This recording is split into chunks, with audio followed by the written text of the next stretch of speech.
Mr. Chair. I call the Honourable David Parker. Thank you, Mr. Chairman. Mr. Chairman, timing's everything, and I suspect if the Prime Minister had brought forward this idea at the start of his time as Prime Minister, he might have carried the country with it. He could have used some of his popularity at the time to turn this into a positive experience and could have used his influence to get the outcome that he wanted.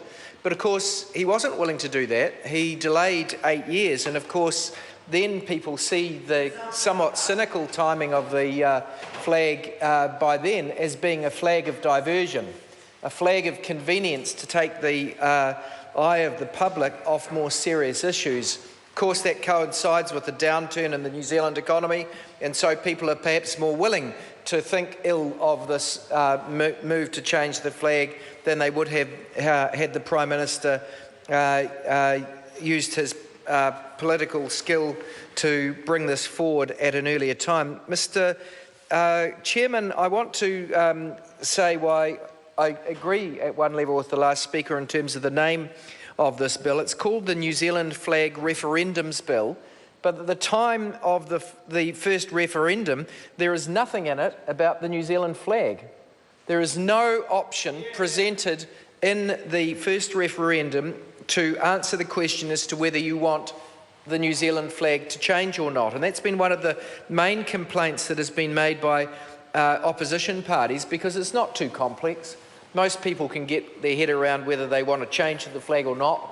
And if that had been included in the first question, then the second referendum would have been saved. So, Mr. Speaker, if a majority did say that they wanted a change to the flag, you could proceed.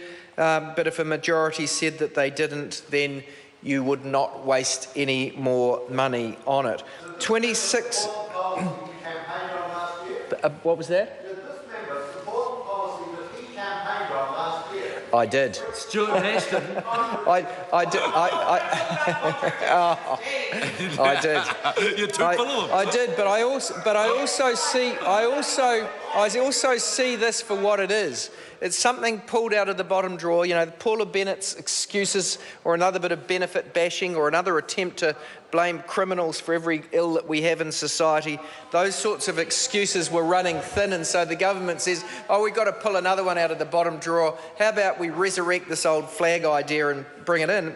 Now, of course, circumstances change. You know, the Fonterra's responded to the circumstances changing in the dairy sector by making 500 people or so redundant and trying to cut its cloth. You know, that's going to have flow-on effects to the government's books. It's now unlikely they're going to make surplus, or their surplus will be smaller, and it's time that the government responded to the effect that that will have upon their books as well. So, Mr. Speaker, that's why responding to the interjection from the whip for the National Party, it's appropriate that you cut your cloth, and when things aren't going as well, you shouldn't waste $26 million on a process that obviously is unpopular now anyway and is not going to succeed.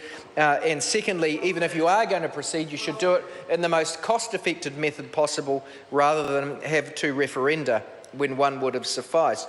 Secondly, the next point I would make, sir, is why are we doing this through a special postal referendum? The cost of that will be higher than if it was just tacked on to another election.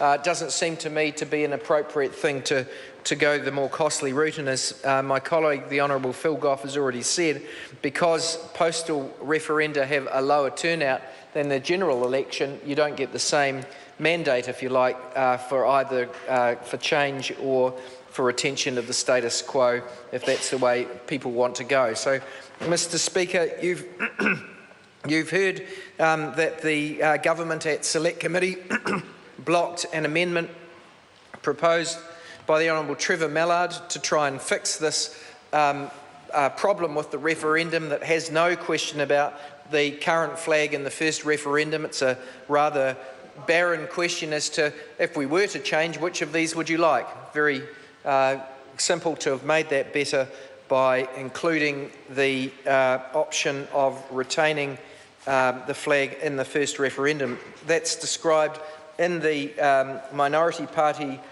report from the Select Committee, which said that there's a balance to be struck in questioning. I call Carmel